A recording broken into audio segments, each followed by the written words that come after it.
Good evening, everyone. Welcome to Meet the Teacher Night at the high school. Thank you for coming. I'm Peter Bednarek, the high school principal, and if we haven't had a chance to meet, I hope to see you around the halls sometime this evening.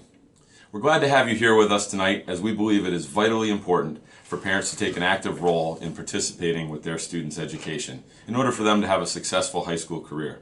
And this event is one unique aspect of that partnership. Tonight's an opportunity for you to get to meet your students' teachers and get a brief overview of the courses that they're taking this year. Hopefully you have found your way into your students' Period 1 classroom or one of our common areas to catch this video.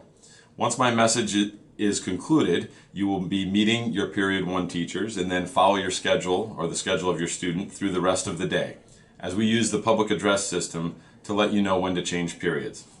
If you did not receive a schedule at home or you don't have one with you tonight, there are National Honor Society students in the B10 cafeteria who can provide you with a copy of your student's schedule.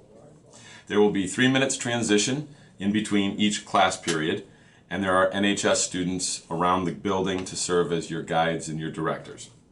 We'll proceed through our entire 9-period day, and there'll be an announcement at the conclusion of the evening.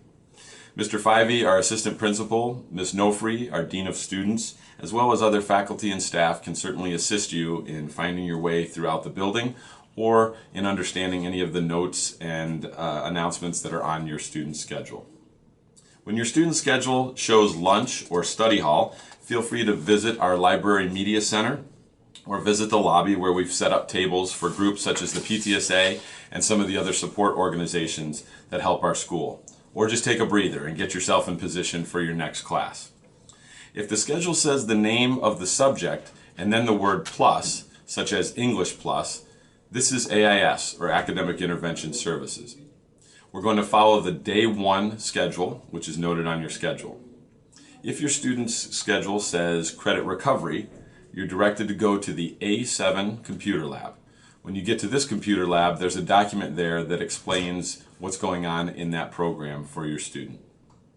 I'm sharing this message with you by video tonight because our auditorium renovation project is not yet fully complete, and so there was no suitable space for us to gather.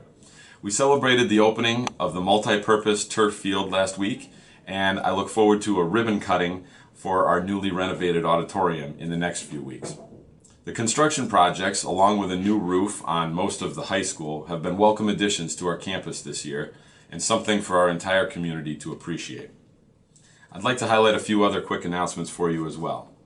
If you read my newsletter, which was mailed late this summer, I shared some of the work that our building emergency team does, with a particular focus in the area of our relocation drills.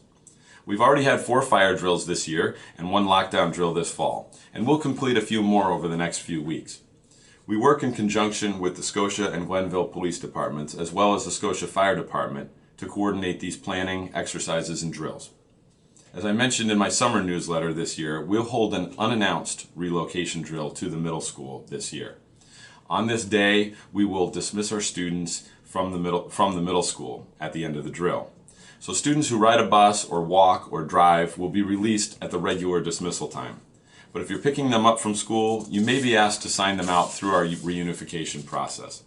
This is a basic test of our emergency preparedness, and I would ask for your cooperation and support, and for your patience as we do these drills. It's critical that we learn as much as we possibly can from these experiences and stay focused on safety in this way. Also this year, we're working hard in terms of working as teams, as a faculty and staff, on a number of important goals stemming from the State Education Department's accountability program, Every Student Succeeds Act. Without boring you with all of the details tonight, I'd like to just highlight the key areas of focus for our teams. Our graduation rate for 2019 was the highest it's been in a decade, and we're working to build on this success. We're studying our math and English scores and trying to add strategies that will help support all students.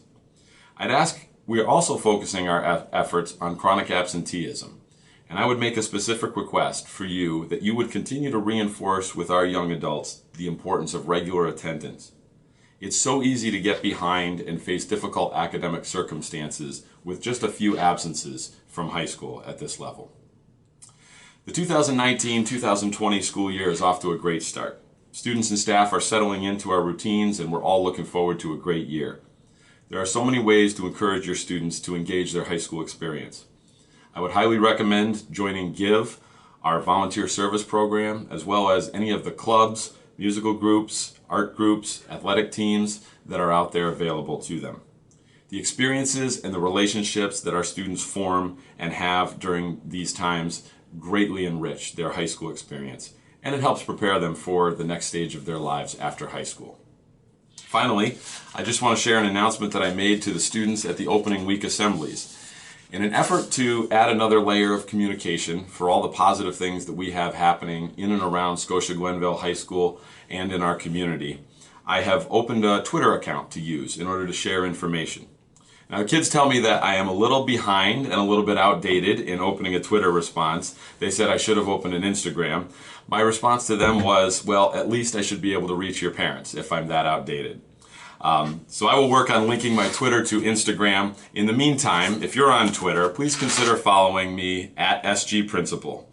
At least I'll know that there's a few more people out there hearing the great news about our students' achievements and about all the good things happening in our community as the year unfolds. So thanks again for being here this evening. I hope you have a great time, and I'll see you around the hallways. Have a good night.